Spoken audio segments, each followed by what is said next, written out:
Let's be honest, we all suck at serve receive. I think we can all agree that serve receive is by far the hardest aspect of table tennis to master. You have to read the spin, the speed, and then return it all in less than 1 second. And that's why in today's video, I want to fix the serve and receive problem once and for all. I will show you how to read the spin using a 3-step framework that I've seen no one talk about, how every single spin works, and then at the end I will show you 7 tactics you can use to make your receives a lot better. And I also have a really special gift which I will share with you at the end of the video. What spin is that serve? Is it top spin, under spin, or side spin? I will give you the answer to that later, but let me first share with you the 3-step framework I was talking about. And I think most of you guys haven't heard of it yet. But once you learn it, you will be able to read every single serve your opponent throws at you. First, focus on the contact. A good serve will have a very short contact, and the server will do all kinds of fake movements to fake you and deceive you. But you need to really focus on the contact itself. Is he going under the ball? Is he going above the ball? What is he doing on the contact? And you have to be really conscious when reading the serve. What I used to do was just look at the general movement of the serve. But once I started reading serves well, it was when I actually was conscious and I was present in the moment. I was actually looking, what is he doing? It's not like you're just looking. No, you need to look at the contact specifically. Now, if you can't read the spin off of the contact, don't worry. There's still 2 steps to the framework, which you do after he actually serves. And the second one is to look at the trajectory of the ball. The trajectory and the bounce of every single spin is different. So this can be your backup plan. If you're not able to read the spin off of the contact, you can read it off of the trajectory and the bounce. So for the underspin serve, the trajectory, the ball will kind of float in the air, and once it bounces, it will slow down a lot. So you can actually see it in the air and be able to read it. And topspin it will have an arc and it will kick forward at you. It will be quick.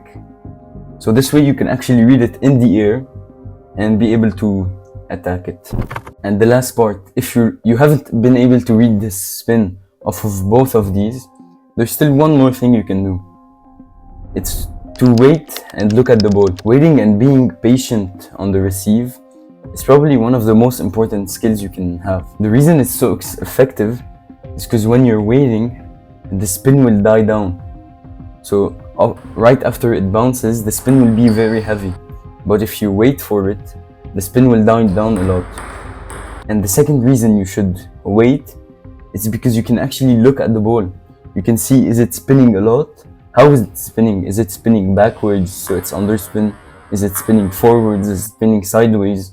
You can actually look at the ball, see it, look at how much spin and what spin is on the ball, and then you do the return that you need. Okay, now that you know the framework, let's go back to the first serve. What spin was that serve? Was it top spin, side spin, or underspin? The answer is side top spin. If you got it wrong, then it's important that you keep watching. And if you got it right, then you're in a good place. You can focus on the tactics part, which will come later. Okay, now you know how to read the spin. But returning it is a whole other story. We will go over each spin, its effects, and how you should return it. And by the way, like I said, stick around for the tactics part. You return the serve, the ball flew off the end of the table. Or maybe it kicked at you. Or maybe it popped up, allowing your opponent to smash it. These are the effects of the topspin serve. Let's go over how to read it and how to return it. Topspin is generated when the opponent brushes the ball from on top or goes from low to high, which causes the ball to kick forward and upwards when you contact it. So to return it, you need to close your racket and hit over the ball to counter the spin. Are you the guy that dumps every underspin serve into the net? Underspin is simple. It's the exact opposite of topspin. It is generated when the opponent brushes under the ball or goes from high to low behind the ball. It causes the ball to drop when you contact it. So what you need to do is open your racket and contact it from below, like a push, to lift it over the net. Have you ever stepped in to return a serve and the ball just flew off to the side. You try everything, but nothing seems to work. This is the effect of the side spin serve. There are two types of side spin. There's the clockwise side spin and the counterclockwise. Let's go into your perspective so that you can understand it better. On the clockwise side spin, you can see your opponent's hitting it from the right side of the ball. And when you're contacting it, it's also flying off to the right. So what you need to do is either hit it to the left or hit the right side of the ball to counter the spin. Same thing for the counterclockwise side spin. The opponent's hitting the ball from the left side of the ball, and once you're contacting it, it's also flying off to the left. So what you need to do is either hit it to the right side or contact the left side of the ball. Okay, now we understand the basics, but most serves don't come as the usual topspin or side spin. They come with a mix of spins. It usually comes in a combination of side spin with either topspin or underspin. And the way you return it is pretty much the same thing. If it's a side topspin serve, you return it just like a topspin serve, but the only thing is you need to account for the side spin. Okay, now we finished with all of the spins, but there's still one thing missing.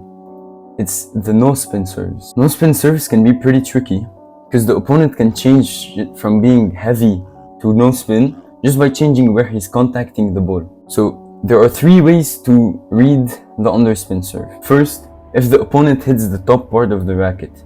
If he's hitting the top part of the racket, there's no rubber left for it to generate spin. So the ball will just be dead. The other way is that he's contacting it near the handle. Near the handle, there's no racket speed generated. It's slow. So there's not going to be any spin there. And the last one is to look at the ball. Look at the ball. Is it spinning or is it not spinning? To see if it's spinning, you need to look at the logo. If you're able to clearly see the logo, that means it's not spinning. But if you see it, it's very blurry, or maybe you can't even see it, that means there's a lot of spin and you need to see. So when the opponent has around a 45-degree angle, he can do different spins by changing where he's hitting the ball on the racket. So you can see it's 45 degrees, right? When he's contacting the bottom of the racket, how can I show this? When he's contacting it from the bottom here, you can see this underspin. But when he's changing, he contacts it from here. Look now, it's doing side topspin. So he's doing the same motion, he's doing this. This is underspin, this is side topspin. Same thing for the hook serve. So this is the hook serve. It's a 45-degree angle. When he contacts it from here, look, it's generating underspin. And when he contacts it from here, the top, it's doing side topspin. Also, the different parts of the racket generate a different amount of spin.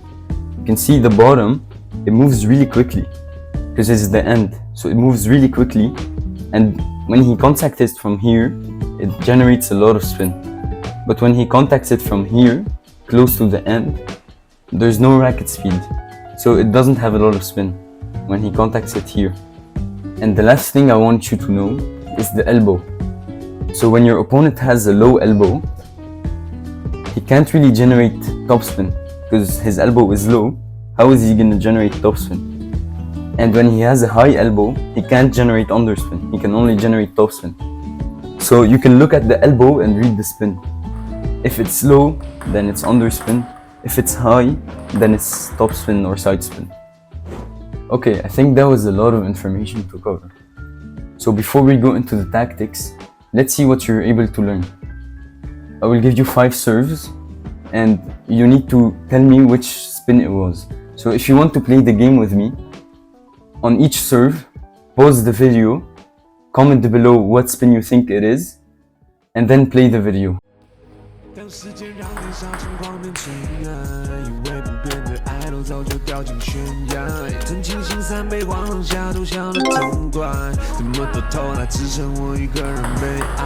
哦，他们忙着说吧说吧，没人在乎谁想法。将进酒杯，莫听着月下，不如喝吧喝吧。岁月在刻画刻画，巫山云雨中tör肉，恰似绯红在雪，你的忧伤能让人生活生活。Shut up， 听着我说话，修养是我的风度 ，My style， 需要一种态度。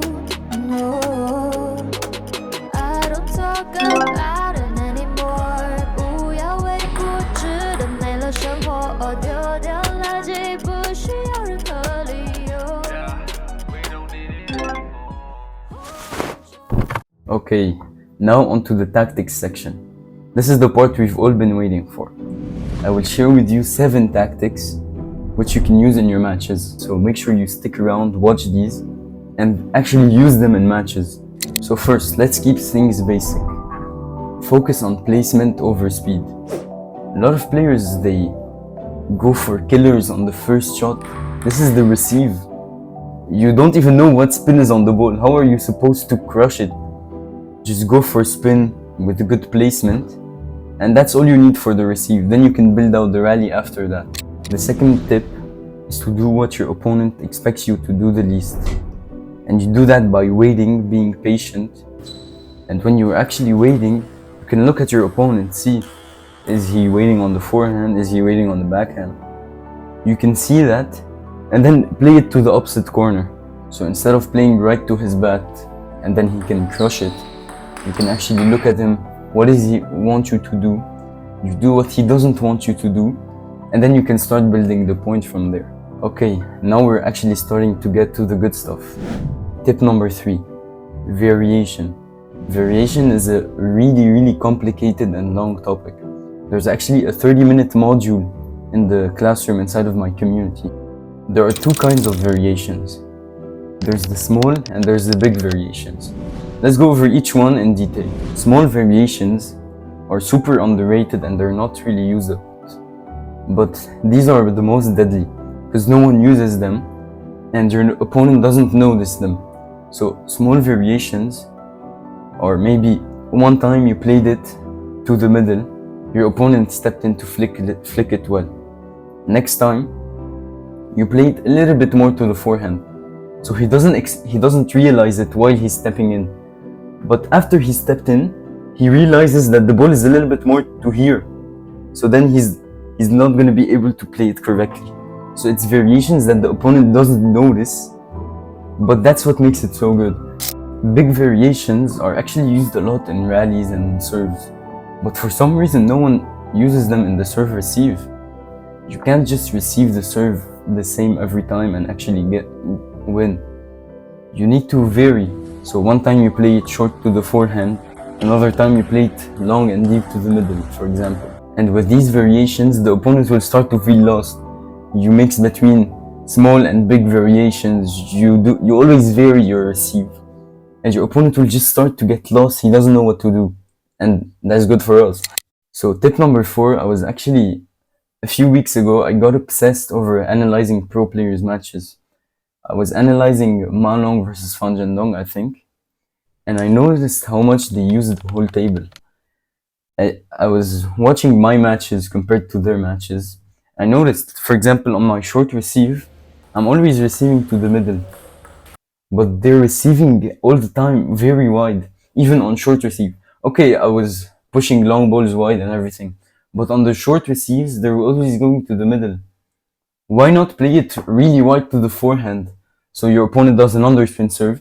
Instead of dropping it short to the middle like usual, play it a short push wide to the forehand. Or maybe another time play it wide to the backhand. And play the whole table, even on the short receive. And this way the opponent will start to reach the ball and stuff like that. It will open the table up, which is a tip after that. It will open the table up for you to be able to attack correctly. And tip number 5, abuse the middle. The middle is one of the most underused shots at the club level, but it's really one of the most used shots at the pro level. Because the middle is really good especially on your fast shots. On the fast shots, if you play it to one of the wide corners, all your opponent has to do is reach out his bat and he can get it on. But when you play it to the middle, they will go onto his body, so he will need to move his body first, then attack it. And that changes a lot when it's a fast ball. And there's actually a really good tactic which you can use when using the middle. So when you play a shot to the middle, your opponent's gonna have to return it with either his forehand or his backhand, it doesn't matter. Let's say he returns it with his backhand. He went into the middle, played it with his backhand. Look here now, it's all open. Same thing on the forehand. He stepped around to play with his forehand. Now the whole forehand side is open. So the middle, it opens up a corner on the table, which allows you to, so you can play one long deep push to the middle. He takes it with his forehand, then you block it really wide to his forehand. Then he's not going to have time to open it, to get it. So there's a lot of things you can do in the middle. We talk about this all the time in the community and stuff like that. So if you want, just click the link in the description, join it. It's for free. Okay, so this tactic is actually really cool. It's to use long pushes to force predictable returns and put the opponent under pressure. I think the long push is also one of the most underused shots in the game. If you play at the lower level, all you need to do is do long pushes and you can win, because people don't have really good loops. So a really good tactic you can do with long pushes is to play it really long. So what does he have options now? He can either push it back long or he can attack it. So either way it will come back long. You can push it, then expect it and just counter it, or if he pushes it back, now you have a free ball, you can attack it. But my point is that when you drop it short, the opponent has a lot of possibilities. He can drop it back short, he can flick it, he can push it long, he has a lot of things to do. But when it's a long push, which he's not expecting, I'm not saying it's a push that goes high and slow. No, it's a push, he's caught off guard like that. Then he doesn't have a lot of options. You can expect the return that he will do. It will most likely come back diagonally. You can expect it, maybe step around and counter or kill it. Okay, so now on to tip number 7. So all of the tactics above, they were used for this specific tactic, which is to open up the table. When you open up the table, it gives you a big advantage during the rally. And it's pretty much how most players win rallies in table tennis. So let's say you push a really deep and wide push to the opponent's forehand. He's gonna run, okay, maybe he still gets it. But then look, the whole backhand corner is open. You still play it to the backhand, let's say. He runs and he gets it. But he's still out of position, now the whole forehand is open again. So you start moving and moving and moving and moving. Then at the end, he's not gonna be able to return them anymore. You're just gonna beat him. And the gift I was talking about was that I actually made a full blueprint to improve at table tennis really quickly. All you need to do is to join the community, and once you join, you will find it inside. So make sure you join it, it's completely free. But wait, before you leave, there's still one more thing. What if you are the one serving? What do you do in that case? Well, don't worry, I've made a full guide on serve and third ball attack, which you can watch here. Click on it.